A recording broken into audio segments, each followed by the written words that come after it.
નમસ્કાર મિત્રો, આજે આપણે વિડીયોમાં વાત કરીશું એસબીઆઈ બેંકમાંથી તમે કઈ રીતના લોન મેળવી શકશો, જે આપણે વિડીયોમાં ચર્ચા કરીશું. 50,000થી માંડીને 5 લાખ રૂપિયા સુધી તમને લોન એસબીઆઈ દ્વારા પર્સનલ લોન આપવામાં આવતી હોય છે. એ પણ તમારે ઓનલાઈન અરજી કરવાની માત્ર જરૂર હોય છે, જે આપણે વિડીયોમાં સંપૂર્ણ માહિતી લઈશું. અને ચેનલ પર પહેલી વાર આવે તો ચેનલને સબસ્ક્રાઈબ અવશ્ય કરી દેજો, જેથી તમને આવનાર તમામ કોઈપણ અપડેટ હશે તો તમને આ ચેનલ પરથી ગુજરાતી ભાષામાં જાણકારી મળતી રહેશે. અને જો તમારી જરૂર હોય તો જ તમે આ ખાસ વિડીયોને જોઈને તમારે આવેદન કરશો, અન્યથા તમે કોઈ પણ લોન લેતા નહીં.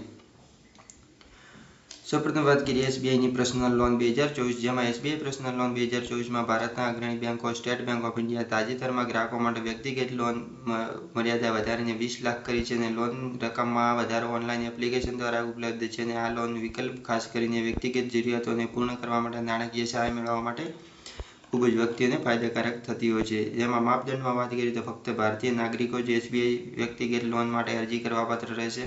અરજદારે એસબીઆઈમાં સક્રિય ખાતું ધરાવતા હોવા જોઈએ. વ્યક્તિગત લોન માટે અરજદારને માસિક આવક 15,000 કરતાં વધુ હોવી જોઈએ. કેન્દ્ર સરકારી કર્મચારી અને રાજ્ય સરકારના કર્મચારીઓ માટે ખાનગી કંપનીમાં કામ કરતા લોકો સહિત વિવિધ રોજગારી ક્ષેત્રોમાં વ્યક્તિગત અરજી કરવા પાત્ર થશે. અને લોન લેવા માટેની ઉંમર મર્યાદા 21થી 58 વર્ષ વચ્ચે હોવી જોઈએ.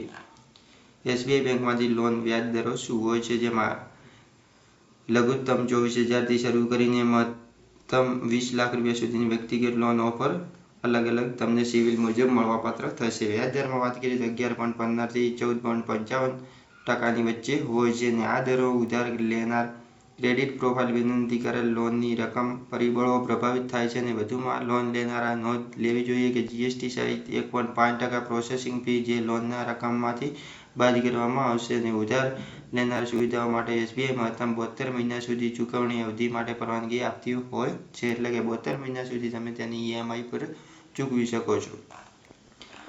ડોક્યુમેન્ટમાં શું જરૂર પડશે? આવકવેરા વળતર હેઠળ દસ્તાવેજ નિર્દિષ્ટ સમયગાળામાં આવકવેરા વળતર પુરાવો, આધાર કાર્ડ જેમાં સહિત જે લાગતા વળગતા હોય તે તમારે આપવાનું રહેશે. પગાર સ્લીપ જે તમારે માસિક હોય તે તમારે આપવાની રહેશે. છેલ્લા 6 મહિનાનું સ્ટેટમેન્ટ તમારે આપવાનું રહેશે.